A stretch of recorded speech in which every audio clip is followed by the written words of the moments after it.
Olá, seja bem-vindo, seja bem-vinda a mais uma aula de Ciências da Natureza. Eu sou a professora Rose Carvalho e hoje essa aula é destinada a você que está cursando aí a segunda etapa do ensino fundamental, quarto semestre, está no módulo 2 da unidade 1. E hoje eu trouxe para a gente conversar um pouco mais esse assunto aqui, ó. Vem aqui para o quadro comigo, nós vamos conversar mais um pouquinho aí sobre radioatividade. Na aula passada, nós falamos aí do histórico da radioatividade e sobre as partículas, emissões que tinha, partícula alfa, partícula beta, a onda eletromagnética gama. Hoje nós vamos aprofundar mais um pouquinho num assunto sobre radioatividade. Vem comigo, vamos lá. E aí, o que é, né? As pessoas têm essa curiosidade, o que é radioatividade? Esse fenômeno foi descoberto a partir do esquecimento de uma rocha de urânio sobre um filme fotográfico virgem. O filme foi velado, marcado por alguma coisa que saía da rocha. Na época, essa coisa foi denominada raio ou radiação. E o fenômeno foi denominado radioatividade. E os elementos que apresentavam essas propriedades foram chamados de elementos radioativos. Nós vimos lá no histórico que foi primeiro a descoberta do raio-x, depois veio exatamente com Becquerel essa descoberta aqui, da onde ele colocou a pedra de urânio em cima das chapas e ficou a marca deles. Então, foi conhecido como raios e radioatividade futuramente. Então, volta aqui comigo, vamos lá.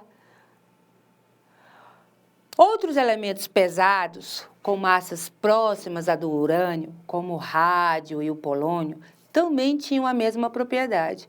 Comprovou-se, então, que um núcleo muito energético, por ter excesso de partículas ou de cargas, tende a se estabilizar emitindo algumas partículas alfa, partícula beta ou onda eletromagnética gama.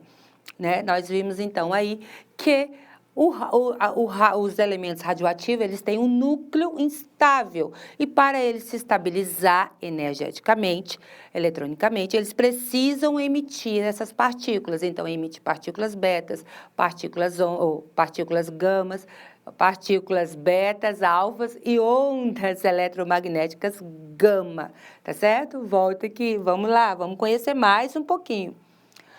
Termos, quais são os termos que a gente tem aí? O que é irradiação? O que são isótopos, né? A gente escuta muito falar isso, irradiação, radioisótopos, né?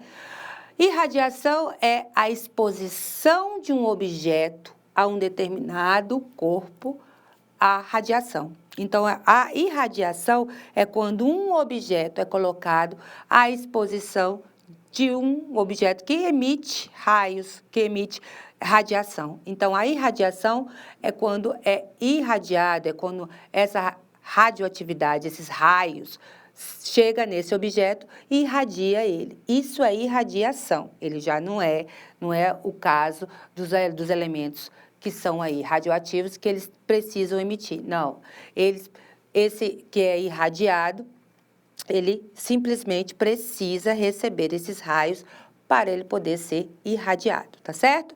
Radioisótopos são isótopos de elementos radioativos utilizados principalmente na medicina, diagnósticos e terapia, indústria e com finalidade de pesquisa. Isótopo instável de um elemento que decai ou se desintegra, emitindo aí a radiação.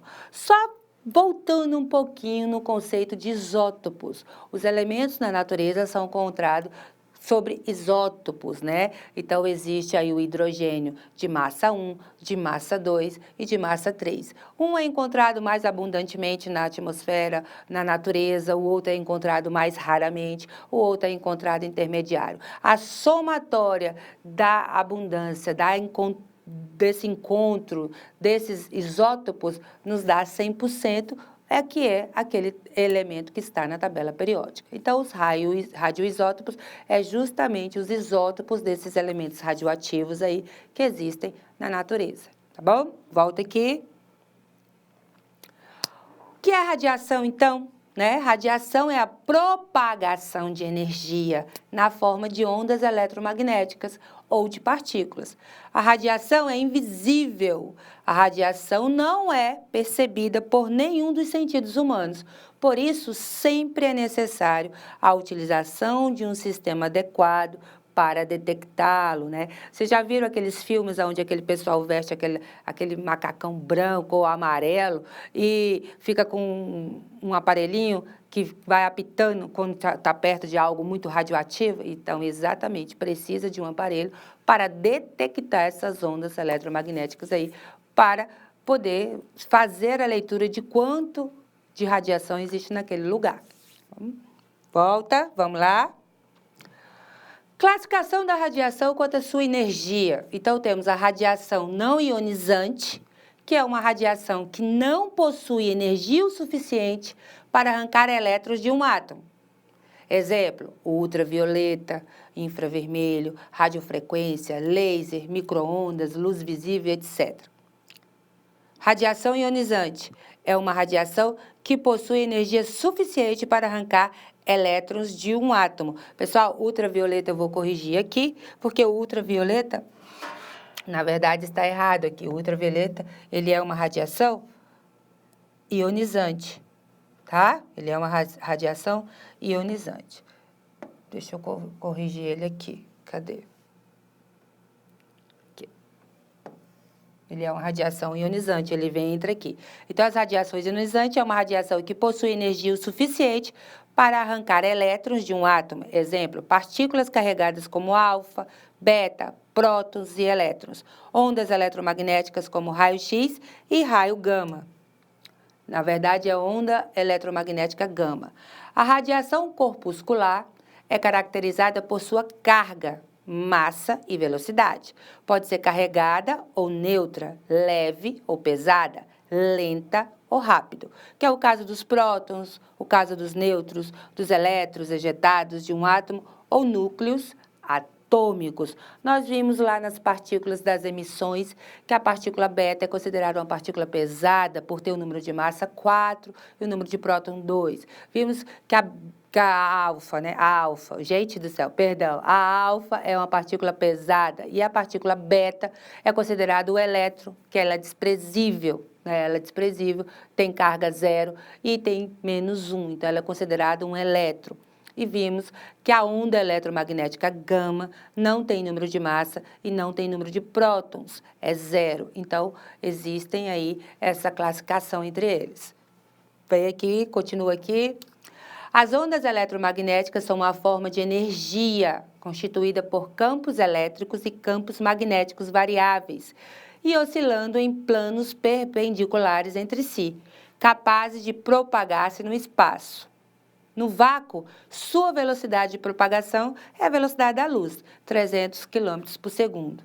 Exemplo, ondas de rádio, ondas de TV, ondas de calor, luz ultravioleta, raio-x, raios gamas, entre outras aí. Todos os seres vivos do planeta estão expostos à radiação proveniente de fontes naturais e artificiais. O que são fontes naturais, então? Radiação cósmica, que é a radiação proveniente do espaço. Elementos radioativos, terrestres, naturais. Os elementos naturais são elementos presentes na crosta terrestre que são naturalmente radioativos. Exemplo, o urânio, 238, o potássio, 40, o tório, 232, o carbono, 14, né? Ele tem uma certa aí, radiação, entre outros aí. Fontes artificiais são elementos radioativos artificiais, criados ou fabricados pelo homem através de máquinas. Exemplo, o ciclótron, acelerador de partículas, reatores nucleares, equipamentos elétricos emissores de radiação, equipamentos de raio-x, tomógrafos, mamógrafos, entre outros aí que a gente utiliza aí na nossa medicina. Então, temos os artificiais e temos os naturais. Existe essa diferença aí, artificiais e os naturais. Continua? Vamos lá. Vamos conhecer mais aqui. Lembra do espectro que nós vimos na aula passada? Aonde tem os comprimentos de ondas grandes, é a frequência grande, né? Pequena, e tem os comprimentos de onda pequenos e a frequência bem maior, né? Então, nós temos a divisão aí no espectro. Nós temos a luz visível, que é aquela luz que a gente consegue ver nesse intervalo aqui de nanômetros. Então, a gente consegue ver a partir de 400 nanômetros a 700 nanômetros, no comprimento de onda. Desse comprimento de onda, a gente consegue ver a luz visível. E para minha esquerda aqui, nós temos a radiação não ionizante. Veja que o comprimento de onda dela é bem grandão e a frequência é bem pequena, né?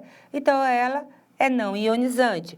Já no meu lado direito aqui, do lado direito ultravioleta aqui, nós temos a radiação ionizante, aonde o comprimento de onda já começa a diminuir, ó, o comprimento de onda já começa a diminuir e a frequência começa a ser maior, certo? Nós vimos isso no espectro lá na nossa aula, acho que foi na primeira aula, a gente estudou o espectro. Aí falamos sobre o comprimento de onda, sobre a frequência e sobre a variação do espectro ali.